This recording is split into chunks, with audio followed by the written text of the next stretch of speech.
Hello বন্ধুরা, কে কোথায় আছো আমি জানি না। যে যেখান থেকে ভিডিওটা দেখতেছো আশা করি ভালো আছো, আমিও ভালো আছি।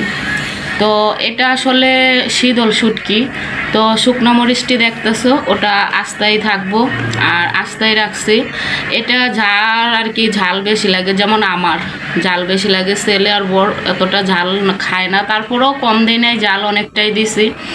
তো শীতল শুটকি, তারপরে পেঁয়াজ রসুনের পরিমাণটা কম থাকবো আর পেঁয়াজের পরিমাণটা বেশি থাকবো, ঠিক আছে। তো এটা আসলে সরষের তেল দিয়ে তৈরি করছি, সম্পূর্ণ সরষের তেল। তো এটা দেখতে আসো ভাত মাখলে কতটা অস্থির লাগবো খাইতে, যেমন ঝাল তেমন স্বাদ।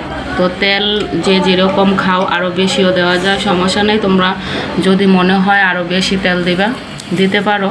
তো আমি যতটুক দিছি, আমার যতটুক প্রয়োজন, তোমরা এর বেশি প্রয়োজন হইলে দিয়ে নিও। তো এটা যদি আমার ভিডিও দেখতে চাও কিভাবে আমি তৈরি করলাম, আমি কিন্তু এটা কাঁচা বাইটা নিয়েছি, সব কিছু একসাথে বাইটা নিয়ে তারপরে তেল আর কি লাড়া দিছি। তো সম্পূর্ণ ভিডিওটা দেখতে হলে আমার কুকিং চ্যানেলে বড় ভিডিও দেখতে হইব। এই চ্যানেলে তো আমি বড় ভিডিও দেই না।